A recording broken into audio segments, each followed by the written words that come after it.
ਅੱਜ ਸਾਡੇ ਕੋਲ ਸਬਕ ਹੈ ਤਨਕੀਦ ਕੀ ਹੈ ਤੇ ਇੱਕ ਨਕਾਦ ਦੀਆਂ ਕੀ ਖੂਬੀਆਂ ਨੇ। ਤਨਕੀਦ ਦਾ ਮਾਦਾ ਜਿਹੜਾ ਲਫ਼ਜ਼ ਹੈ ਉਹ ਅਰਬੀ ਦੇ ਲਫ਼ਜ਼ ਨਕਦ ਤੋਂ ਨਿਕਲਿਆ ਹੈ।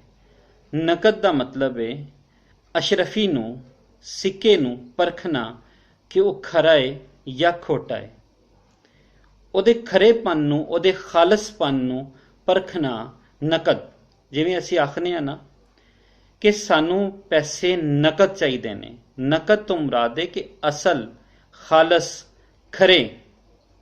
ਤੇ ਤਨਕੀਦ ਹੁੰਦਾ ਹੈ ਐਸਾ ਕਿ ਜਿਹਦੇ ਵਿੱਚ ਖਰੇ ਤੇ ਖੋਟੇ ਦੀ ਪਰਖ ਹੋ ਜਾਂਦੀ। ਅਸੀਂ ਛਾਨਬੀਨ ਕਰਦੇ ਨੇ, ਅਸੀਂ ਤਮੀਜ਼ ਕਰ ਲੈਂਦੇ ਹਾਂ ਕਿ ਖਰਾ ਕੀ ਹੈ ਤੇ ਖੋਟਾ ਕੀ ਹੈ।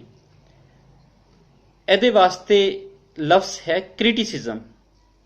ਕ੍ਰਿਟਿਸਿਜ਼ਮ ਨੂੰ ਕਹਿੰਦੇ ਨੇ ਟੂ ਜੱਜ the qualities, beauties and faults of a literary performance, ਕਿ ਅਸੀਂ ਕਿਸੇ ਵੀ ਅਦਬੀ ਫਨ ਪਾਰੇ ਦੀਆਂ ਖੂਬਸੂਰਤੀਆਂ, ਖੂਬੀਆਂ ਤੇ ਖਾਮੀਆਂ ਬਿਆਨ ਕਰਨੇ ਆ। ਇਹਨੂੰ ਅਸੀਂ ਆਖਦੇ ਹਾਂ ਕ੍ਰਿਟਿਸਿਜ਼ਮ। ਇੰਨਾ ਕਲੀਅਰ? ਹੁਣ ਅਸੀਂ ਥੋੜ੍ਹਾ ਜਿਹਾ ਅੱਗੇ ਚੱਲਦੇ ਹਾਂ।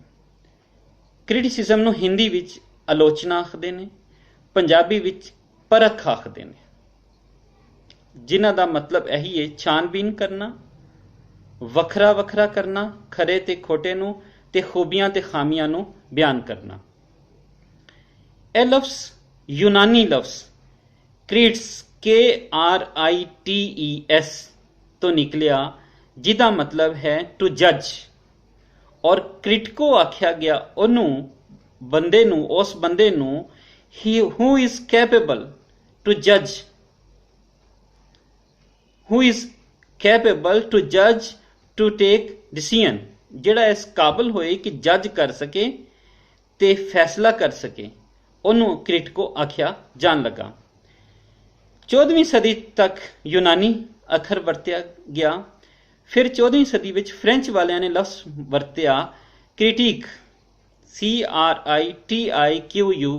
ਕ੍ਰਿਟਿਕ। ਉਸ ਤੋਂ ਅੱਗੇ ਆਈਏ 16ਵੀਂ ਤੇ 17ਵੀਂ ਸਦੀ, 18ਵੀਂ ਸਦੀ ਵਿੱਚ ਕ੍ਰਿਟਿਸਿਜ਼ਮ ਵਰਤਿਆ ਜਾਣ ਲੱਗਾ, ਜਿਹਦਾ ਮਤਲਬ ਤੁਹਾਨੂੰ ਪਹਿਲੇ ਵੀ ਦੱਸਿਆ ਗਿਆ, ਇੱਕ ਦਫਾ ਫਿਰ ਦੱਸ ਦਿੰਦੇ ਹਾਂ। ਕ੍ਰਿਟਿਸਿਜ਼ਮ ਕਹਿੰਦੇ ਨੇ ਟੂ ਜੱਜ the qualities, the beauties and faults of a literary performance, literary art, literary work।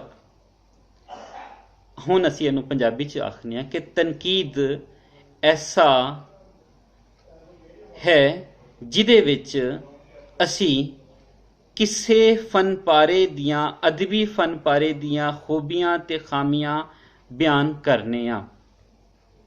ਅਦਬੀ fun ਪਾਰਾ ਕੀ ਹੈ? ਅਦਬੀ ਫਨ ਪਾਰਾ ਹੈ ਤੁਹਾਡੇ ਕੋਲ ਨਜ਼ਮ, ਗਜ਼ਲ, ਕਹਾਣੀ, ਨਾਵਲ, ਮਜ਼ਮੂਨ, ਨਾਵਲ ਢੇਰ ਸਾਰੇ, ਮਜ਼ਮੂਨ ਢੇਰ ਸਾਰੇ, ਉਹਨਾਂ ਦੀ ਇੱਕ ਕਿਤਾਬ ਹੈ। ਫਿਰ ਸਾਡੇ ਕੋਲ ਨਾਵਲਟ ਹੈ, ਸਾਡੇ ਕੋਲ ਮਸਨਵੀ ਹੈ। ਸਾਰੀਆਂ ਜਿਹੜੇ ਇਹ ਅਦਬੀ ਫਨ ਪਾਰਾ ਹੈ। ਅਸੀਂ ਇਹਦੇ ਉੱਤੇ ਉਹਦਿਆਂ ਦੀ ਖੂਬੀਆਂ ਤੇ ਖਾਮੀਆਂ ਜੇ ਬਿਆਨ ਕਰਨੇ ਆ, ਇਹਨੂੰ ਅਸੀਂ ਆਖਾਂਗੇ ਤਨਕੀਦ। I hope you got it. ਕਿ ਤਨਕੀਦ ਉਹ ਜਿਹਦੇ ਵਿੱਚ ਅਸੀਂ ਖੂਬੀਆਂ ਤੇ ਖਾਮੀਆਂ ਬਿਆਨ ਕਰ ਦਿੰਦੇ ਹਾਂ। ਇਸ ਦਾ ਮਾਦਾ ਨਕਦ ਹੈ। ਨਕਦ ਦਾ ਲਫ਼ਜ਼ੀ ਮਤਲਬ ਤੁਹਾਨੂੰ ਦੱਸਿਆ ਕਿ ਅਸ਼ਰਫੀ ਨੂੰ ਪਰਖਣਾ ਕਿ ਉਹ ਖਾਲਸ ਹੈ ਜਾਂ ਨਾ ਖਾਲਸ ਹੈ। ਕਿਸੇ ਸਿਆਣੇ ਨੇ ਆਖਿਆ ਸੀ ਕਿ ਨਕਦ ਇੰਝ ਕਿ ਜਿਵੇਂ ਅਸੀਂ ਅਨਾਜ ਨੂੰ ਇੰਝ ਠਪਲਨੇ ਆ ਕਿ ਤੂੜੀ ਵੱਖਰੀ ਤੇ ਦਾਣਾ ਵੱਖਰਾ ਹੋ ਜਾਏ। ਯਾਨੀ ਅਸੀਂ ਉਹਦੇ ਚੋਂ ਛਾਨਬੀਨ ਕਰਕੇ ਚੰਗਿਆਈਆਂ, ਉਹਦੀਆਂ ਅੱਛਾਈਆਂ ਅਸੀਂ ਸਾਹਮਣੇ ਲਿਆ ਕੇ ਬਿਆਨ ਕਰ ਦਿੰਦੇ ਹਾਂ।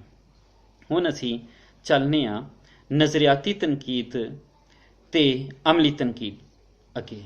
ਨਜ਼ਰਿਆਤੀ ਤਨਕੀਦ ਹੈ ਉਹ ਅਸੂਲ, ਉਹ ਕਵਾਨੀਨ, ਉਹ ਜ਼ਾਬਤੇ ਜਿਹੜੇ ਕਿਸੇ ਵੀ ਤਨਕੀਦ ਵਾਸਤੇ ਜ਼ਰੂਰੀ ਨੇ।